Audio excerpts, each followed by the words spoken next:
ಇತ್ತೀಚಿನ ಸಂಚಿಕೆಗಳನ್ನು ಜಾಹೀರಾತಿನ ಕಿರಿಕಿರಿ ಇಲ್ಲದೆ ನೋಡಿ.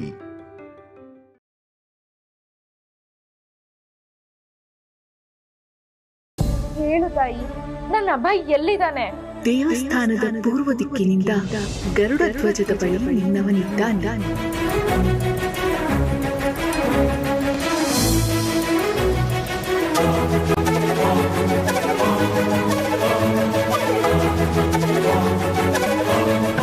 ಅಭಯ್,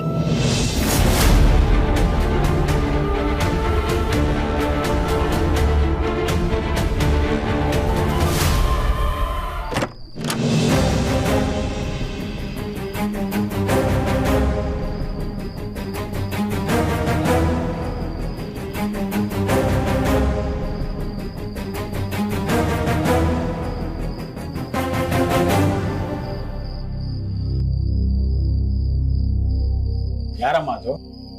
ಅಲ್ಲಿ ಯಾರು ಇಲ್ಲ ಮಾವ. ನಾನು ಹೇಳಿಲ್ವಾ, ಇದೆಲ್ಲ ಯಾವ್ದೋ ಕೆಟ್ಟ ಶಕ್ತಿಯ ಸಂಚು. ರೀ, ಬೆಳಿಗ್ಗೆ ಆಗೋವರೆಗೂ ಯಾರು ಬಂದ್ರು ಬಾಗಿಲು ತೆಗಿಯೋದು ಬೇಡ.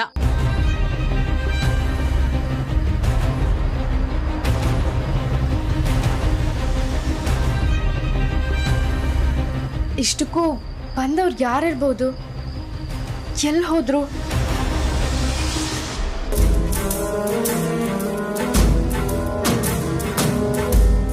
ಯಾಕೆ ಹಾಗೆ ಮಾಡಿದೆ?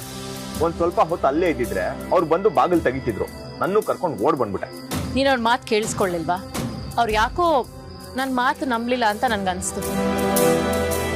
ಒಬ್ರು ನಮ್ಮನ್ನ ನಂಬಲಿಲ್ಲ ಅಂದ್ರೆ ನಾವು ಆ ಜಾಗದಲ್ಲಿ ಜಾಸ್ತಿ ಹೊತ್ತಿರಬಾರ್ದು. ಅದು ಅವ್ರಿಗೂ ಹಿಂಸೆ, ನಮಗೂ ಹಿಂಸೆ. ಕಾಟ ಆದ್ರೂ ಹಿಂಸೆ ಆದ್ರೂ ನಾನ್ ನಿನ್ ಜೊತೆಲಿ ಇಲ್ವಾ? ಅದು ನಂಬಿಕೆ ಅಂತಲ್ಲ, ಬೇರೆ ದಾರಿ ಇಲ್ಲ ಅಂತ. ಹಾಗೆ ಆ ಮನೇಲೂ ಇರ್ಬೋದಿತ್ತು ತಾನೆ. ನೀನು ನನ್ನ ಜೊತೆ ಇರೋದು ಬೇರೆ ದಾರಿ ಇಲ್ಲ ಅಂತ ಅಲ್ಲ, ಇರೋದು ಇದು ಒಂದೇ ದಾರಿ ಅಂತ. ಅದು ಒಂಥರ ನಂಬಿಕೆನೇ ಅಲ್ವಾ?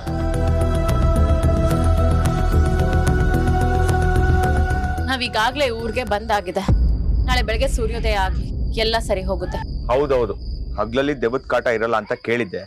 ಆದ್ರೆ ಈ ಊರು ಏನ್ ಕತೆ ಆಗುತ್ತೋ ನೋಡು. ಸುಮ್ನೆ ಏನೇನೋ ಯೋಚನೆ ಮಾಡ್ಬೇಡ, ನಡಿ ಹೋಗೋಣ. ಎಲ್ಲಿಗೆ ಹೋಗೋದು? ಅದು ಈ ಕತ್ಲಲ್ಲಿ. ಬೆಳಿಗ್ಗೆ ತನಕ ಇಲ್ಲೇ ಎಲ್ಲಾದ್ರೂ ಇರೋಣ ಅಂತ ನನಗೂ ಆಸೆ ಇದೆ.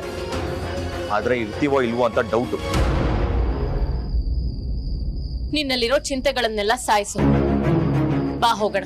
ಒಂದು ಊರು ಅಂದ್ಮೇಲೆ ದೇವಸ್ಥಾನಗಳಿದ್ದೇ ಇರುತ್ತೆ. ಈ ರಾತ್ರಿ ಕಳಿಯೋದಕ್ಕೆ ಹತ್ರದಲ್ಲಿ ಯಾವ್ದಾದ್ರು ದೇವಸ್ಥಾನ ಇದೆಯಾ ನೋಡೋಣ. ಬಾ.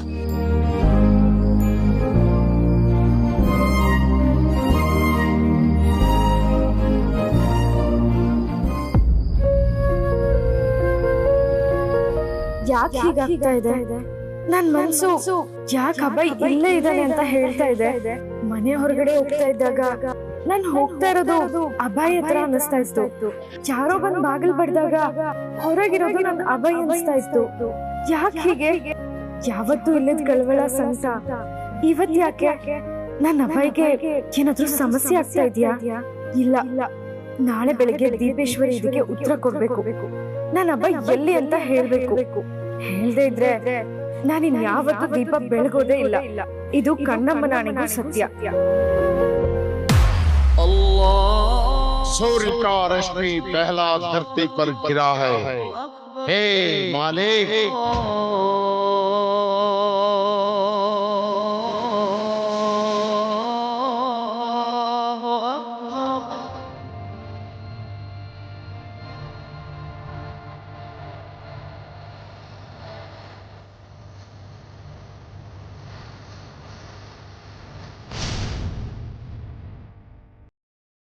या मालिक, या मालिक, ಎಲ್ಲ ನೀನ್ ಹೇಳ್ದಾಗೆ ಮಾಡ್ತಾ ಇದ್ದೀನಿ. सबको अच्छा सबको भला करो. शतशृंग ಹೇಳಿ ಉಸ್ತಾದ್. चलो अभी कन्नूर को चलो. ಏನ್ ಹೇಳ್ತಿದ್ದೀರಿ ಉಸ್ತಾದ್? ಆಗ್ಲೇ ಮೊದ್ಲೇ ನನ್ ಕಣ್ಣು ಹೋಗಿದೆ. ಆ ಊರಿಗೆ ನಾಗಿಣಿ ಬೇರೆ ಬಂದಿದ್ದಾಳೆ. ಅವಳೇನಾದ್ರೂ ನಾನು ನೋಡಿದ್ರೆ ಸತ್ಯ ಏನು ಅಂತ ಗೊತ್ತಾಗತ್ತೆ. ಅಲ್ಲಿಗೆ ಹೋದಾಗ ಊರಿನ ಜನಕ್ಕೆಲ್ಲ ಸತ್ಯ ಗೊತ್ತಾದ್ರೆ ಅವ್ರು ಖಂಡಿತ ನಾನು ಉಳ್ಸಲ್ಲ. ಉಸ್ತಾದ್, ನೀವೇನಾದ್ರೂ ನನ್ನ ಜೊತೆ ಬಂದ್ರೆ ಸ್ವಲ್ಪ ಧೈರ್ಯ. अभी तुम जाओ, बाद में हम दोनों उधर आता है. ಅಲ್ಲಿ ಹೋದಾಗ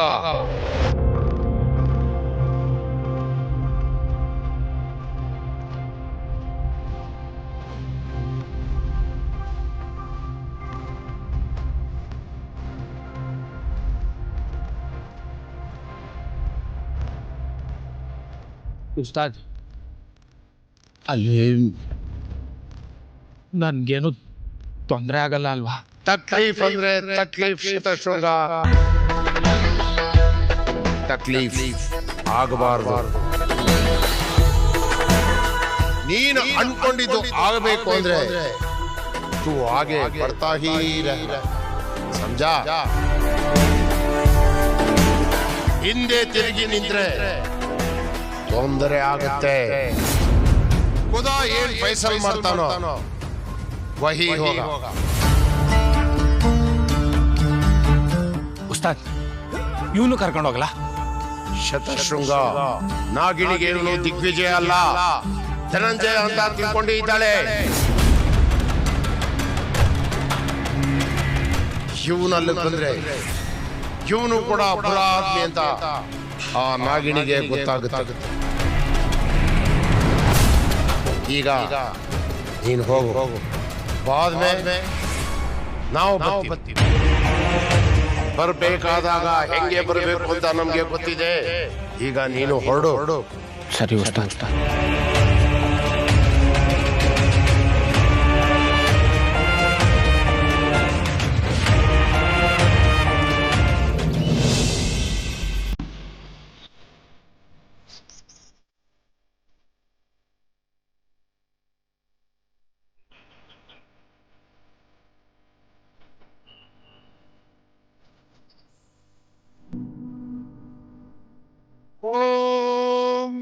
आदिदेव नमस्तुभ्यं प्रसीद मम भास्करः.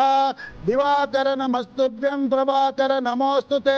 सप्ताश्वरतमारूढं प्रचंड कश्यपात्मजं मूलतो ब्रह्मरूपाय मध्यतो विष्णुरूपिणी अग्रतः शिवरूपाय वृक्षराजाय ते नमः. गुरुशुक्रशनिभ्यश्च राहुवे केतुवे नमः. ओम नमः शिवाय.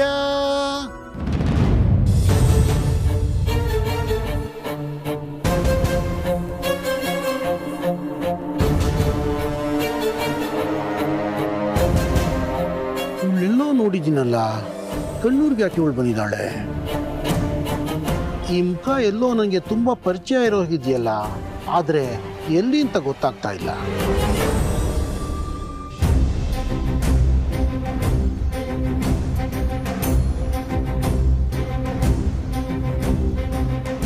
ಓ, ಇದೊಂಥರ ಮರು ನನಗೆ.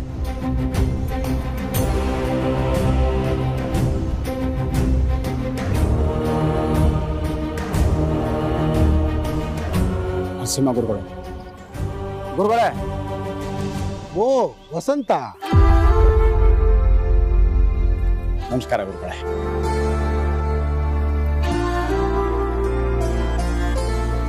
ಯಾಕೆ ಗುರುಗಳೇ, ಏನಾಯ್ತು? ಏನು ಯೋಚನೆ ಮಾಡ್ತಾ ಇದ್ದೀರಿ? ಹೌದು ವಸಂತ, ಆ ಕಂಬದ ಹಿಂದೆ ಒಂದು ಹೆಣ್ಮಗಳು ಕೂತಿದ್ದಾಳೆ. ಎಲ್ಲೋ ನೋಡಿದ್ದೀನಿ ಅಂತ ಅನ್ನಿಸ್ತಾ ಇದೆ.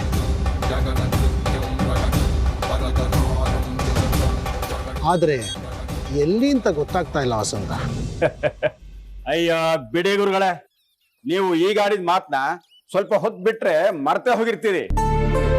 ಅಂತದ್ರಲ್ಲಿ ನೋಡ್ದವ್ರನ್ನ ನೆನ್ಪಿಟ್ಕೋತೀರಾ?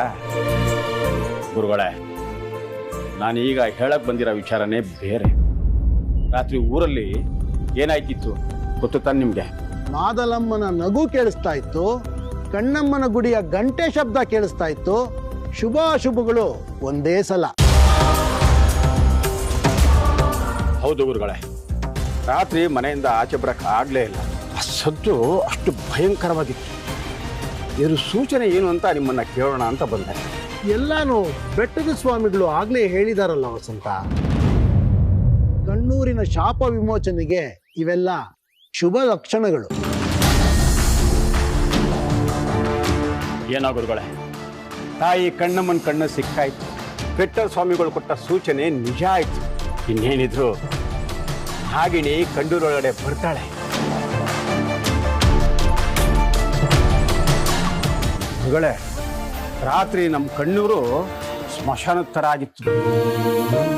ಹಿರಿಯರು ಹೇಳ್ತಾರಲ್ಲ, ಏನಾದರೂ ಒಳ್ಳೇದಾಗಬೇಕು ಅಂತಿದ್ರೆ ಅದ್ರ ಹಿಂದೆ ಸ್ವಲ್ಪ ಕಿತ್ತದ್ದು ಆಗತ್ತೆ ಅಂತ.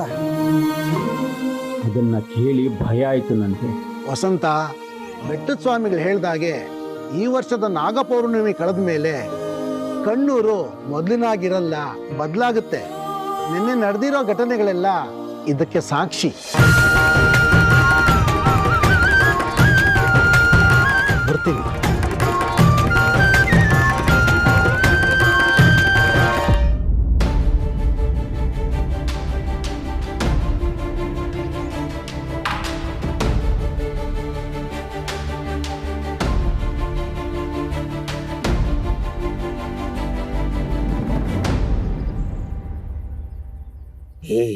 ಭೋಲೆನಾಥ, ಶಿವಾನೇ ನಾಗಸ್ತ್ರೀ, ಅವಳಲ್ಲಿ ನಾಗಶಕ್ತಿ ಇಲ್ಲ. ದೇವಲೋಕದಿಂದಾಗಲಿ ನಾಗಲೋಕದಿಂದಾಗಲಿ ಅವಳಿಗೆ ಯಾವುದೇ ಸಹಾಯ. ಮಹಾಶಕ್ತಿ ಆದಿಶೇಷ ಮತಿ ಮರೆತು ಹೋಗಿದ್ದಾನೆ. ಇಂತಹ ಸಮಯದಲ್ಲಿ ಅವಳೇನು ಮಾಡಬಲ್ಲಳು? ಅವಳ ಸುತ್ತ ಇರುವವರೆಲ್ಲರೂ ನಾಗದ್ವೇಷಿಗಳು. ಅವಳು ನಾಗಿಣಿ ಅನ್ನೋ ಸತ್ಯ ಹೊರ ಬೀಳುತ್ತಲೇ ಅವಳ ಬಲಿಯಾಗುತ್ತದೆ. ಅವಳ ಈ ಸುತ್ತ ಇರುವ ಶಸ್ತ್ರಗಳ ಶಕ್ತಿಯುತವಾದ ಕೈಗಳನ್ನು ದುರ್ಬಲಗೊಳಿಸು ದೇವಾ, ದುರ್ಬಲಗೊಳಿಸು. ಜೈ ಭೋಲೆನಾಥ.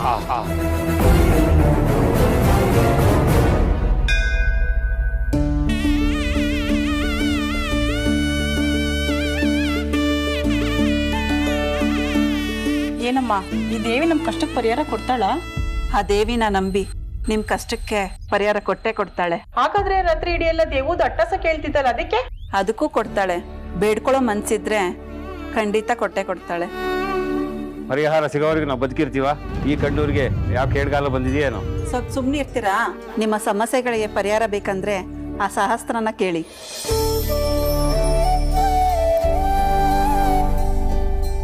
ನಾವು ಬೇರೆಯವ್ರಿಗೆ ಪ್ರಾರ್ಥನೆ ಮಾಡಿದ್ರೆ ದೇವ್ರು ನಮ್ ಪ್ರಾರ್ಥನೆ ಕೇಳ್ತಾನೆ ಅನ್ನೋದು ನಂಬಿಕೆ. ಇಷ್ಟು ದಿನ ಎಲ್ಲರಿಗೂ ಸೇರಿಸಿ ನಾನು ಬೇಡ್ಕೋತಾ ಇದ್ದೆ. ಆದ್ರೆ ದೇವ್ರಿಗೆ ನನ್ನ ಪ್ರಾರ್ಥನೆ ಕೇಳಲೇ ಇಲ್ಲ.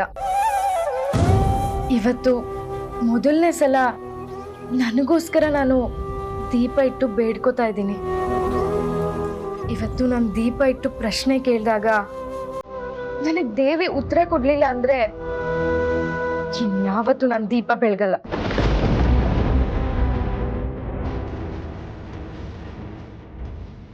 ಏನಮ್ಮ ಹೇಳ್ಬಿಟ್ಟೆ? ಈ ಊರ್ ಜನ ನಿನ್ನನೇ ನಂಬಿದ್ದಾರೆ, ನೀನೇ ಹೇಗೆ ಹೇಳ್ಬಿಟ್ರೆ ಹೇಗೆ? ನಾನು ಇಷ್ಟು ದಿನ ಈ ದೇವಿ ಮೇಲೆ ನಂಬಿಕೆ ಇಟ್ಟು ಬದುಕಿದ್ದೆ ತಾನೆ.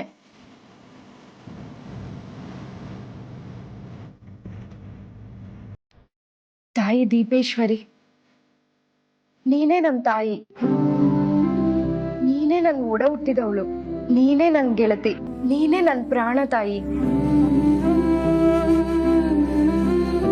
ಹುಟ್ಟಿದಾಗಿಂದಲೂ ನನ್ ಜೊತೆ ಇದ್ದವಳು ನೀನು. ನನ್ನನ್ನ ಈ ಊರ್ ಮಡ್ಲಿಗಾಕಿ ನೀನ್ ನಿನ್ಪಾಡಿಗಿದೀಯ. ನಾನ್ ನಿನ್ ಹತ್ರ ದಿನ ಬಂದು ಮಾತಾಡ್ತಾ ಇದ್ದೀನಿ, ನೀನು ನನ್ನ ಜೊತೆ ಮಾತಾಡ್ತಾ ಇದೀಯ. ಆದ್ರೆ ನನ್ನ ಬಗ್ಗೆ ಮಾತ್ರ ಮಾತಾಡ್ತಾ ಇಲ್ಲ. ಇವತ್ತು ನಾನು ಕೇಳ್ತಾ ಇದ್ದೀನಿ, ಹೇಳು ತಾಯಿ, ನನ್ನ ಅಭಯ್ ಎಲ್ಲಿದ್ದಾನೆ? ಹೇಳು ಜ್ಯೋತಿ ಮಾತಾ, ನನ್ ಪ್ರಾಣ ಜ್ಯೋತಿ ಹಾರೋಗಕ್ ಮುಂಚೆ ನನ್ ಪ್ರಾಣನಾಥ ಎಲ್ಲಿದ್ದಾನೆ ಅಂತ ಹೇಳು.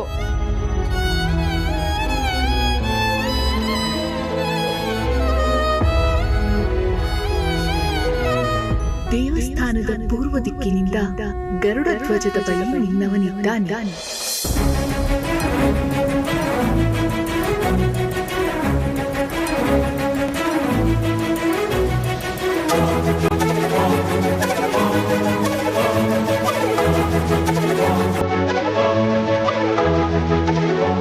ದೇವಸ್ಥಾನದ ಪೂರ್ವ ದಿಕ್ಕಲ್ಲಿ ನನ್ನವನಿದಾನ.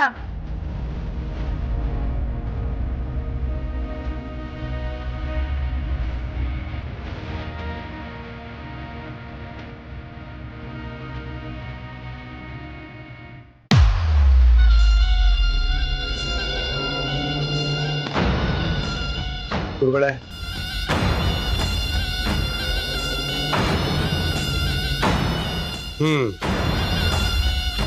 ಅವನು ಹೇಗೆ?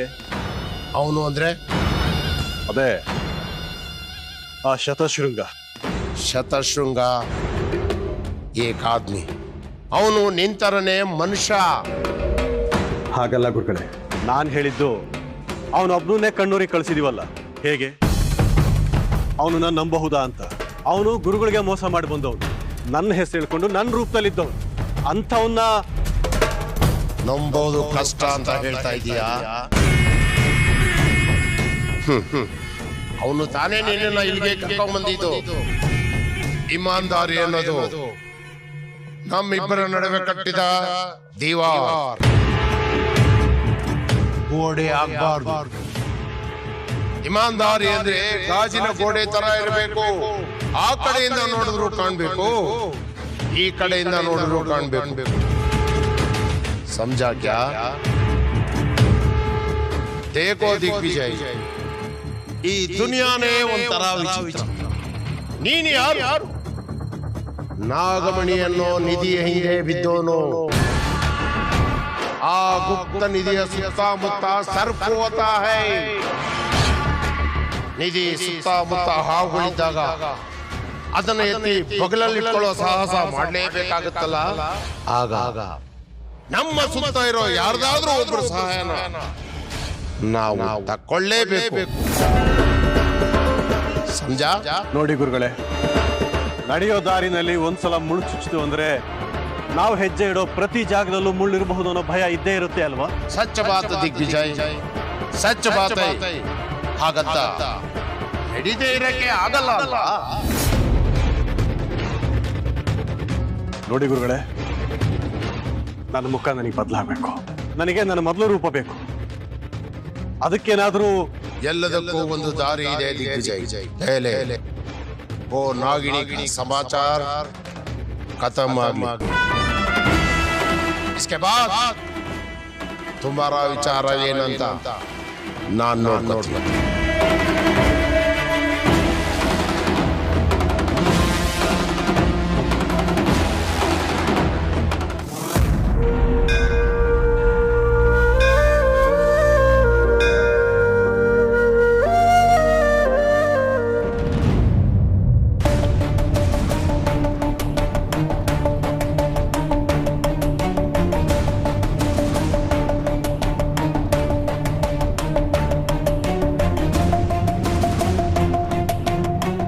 ಎಲ್ರು ನಮ್ ಕಡೆ ಯಾಕೆ ಹೀಗ್ ನೋಡ್ತಾ ಇದಾರೆ?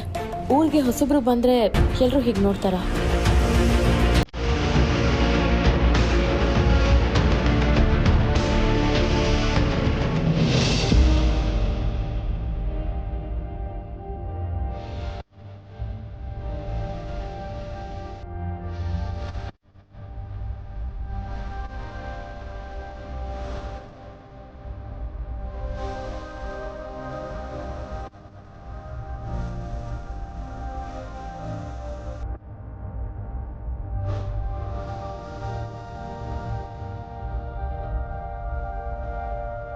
ಅಬ್ಬಾಯಿ,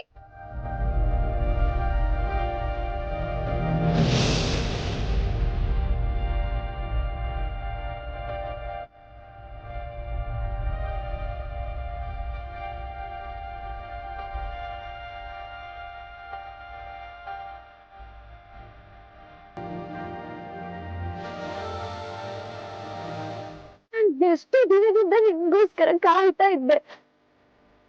ನಿನ್ಗೋಸ್ಕರ ಒಬ್ಳು ಇದ್ದಾಳೆ.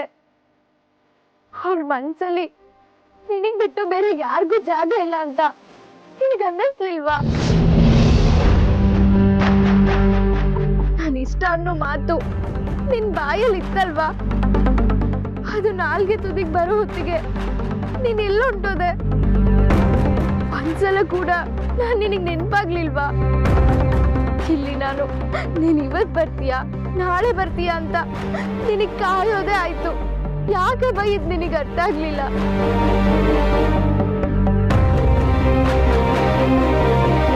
ಅಭಯ್ ಈ ಊರ್ನವ್ನ, ಅದಕ್ಕೆ ಇವರೆಲ್ಲ ಹೀಗ್ ನೋಡ್ತಾ ಇದ್ರ? ಈ ಹುಡುಗಿ ಯಾರು? ಸ್ವಾಮಿಗಳು ನಮ್ಮನ್ನ ಈ ಊರ್ಗೆ ಬರೋಕೆ ಹೇಳಿದ ಕಾರಣ ಆದ್ರೂ ಏನು ಒಂದು ಗೊತ್ತಾಗ್ತಿಲ್ವಲ್ಲ. ಮಾತಾಡು ಅಭಯ್, ಯಾಕೆ ಸುಮ್ಮನೆ ಇದ್ಯಾ?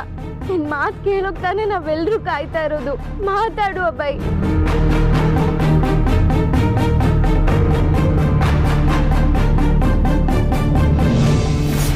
ಎಕ್ಸ್ಕ್ಯೂಸ್ ಮೀ, ಯಾರು ನೀನು?